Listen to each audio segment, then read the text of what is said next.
Hi for those who are watching. The angry anime fan, the despair reviewer to bring the Fire Brigade of Flame chapter 111.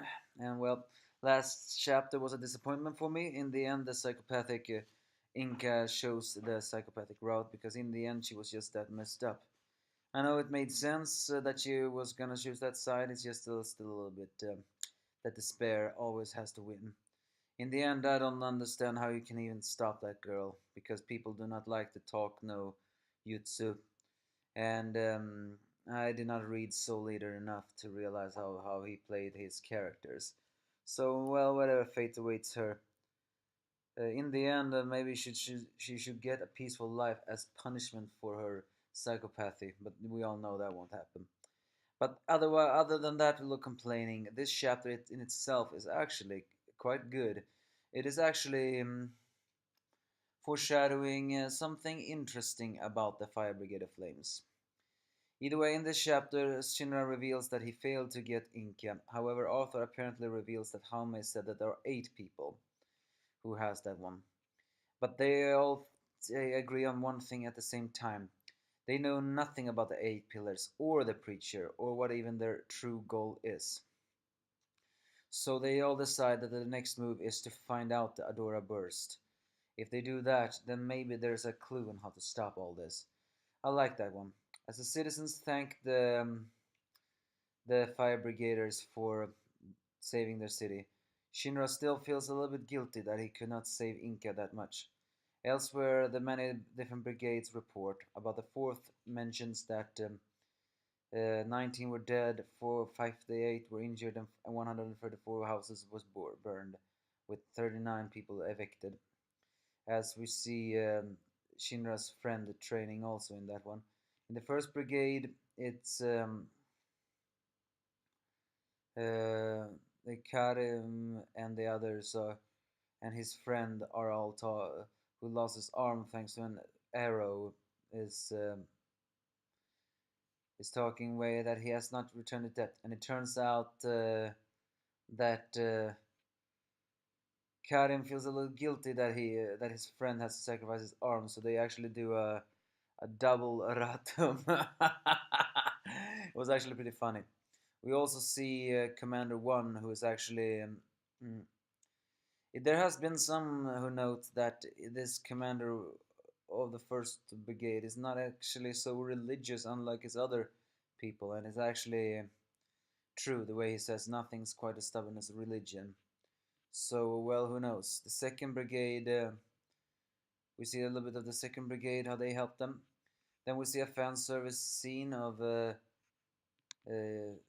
of Lady Iris and Tamaki showering themselves to purify of everything else. Tamaki mentions that they don't have so many uh, sisters here, so she needs to be more useful. And of course, as soon as uh, she walks outside, she's once again falls a victim to that literally lucky brigade, especially when Vulcan comes and says Ratum. Elsewhere, we're finally seeing the Joker again, talking to Lich, who's packing his stuff. Lich mentions he has to see it with his own eyes. So, but Lich and the Joker too also wants to go, but he cannot cross that barrier. So he says that maybe you should just Lich suggests maybe you should become a fire brigader, get a position as commander at get a position with Commander Hibana at the fifth. Try to go that way. So, and speaking of which, we see Hibani again in her sexy self. So who knows? Will the Joker's motives and what he really wants, in fact, even Lich's goals too, are completely unknown. Is it just as evil or is it less evil than the preachers? Either way, back on the field, no, not back on the field, back in the 8th Brigade, they have Obi reveals that they will send 8 members. Shinra, Arthur, Lich, and for some... Wait, yeah, I think it is so. For some reason, Tamaki to that place. I do not know why they're sending Tamaki, but hey, if this gives her some character development, then that's fine with me.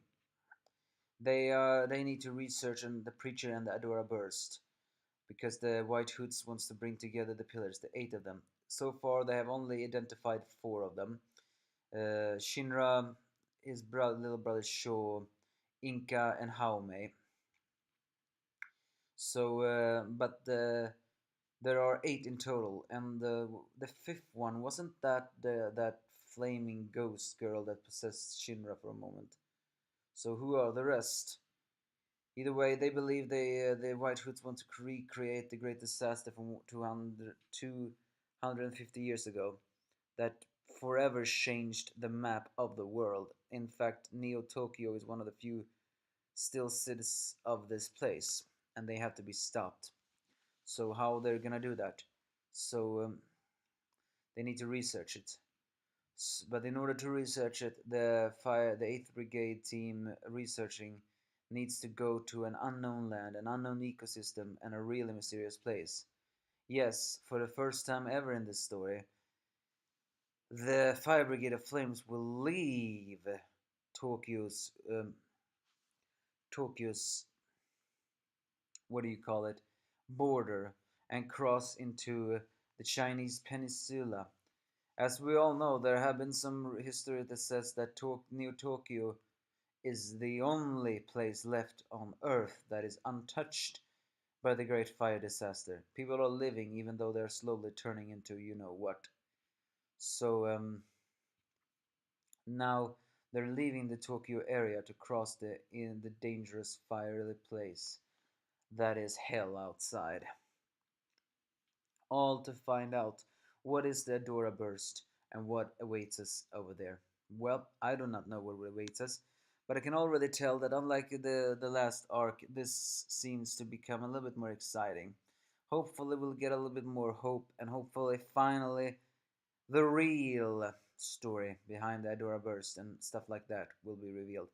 Who knows? Maybe we'll even find survivors.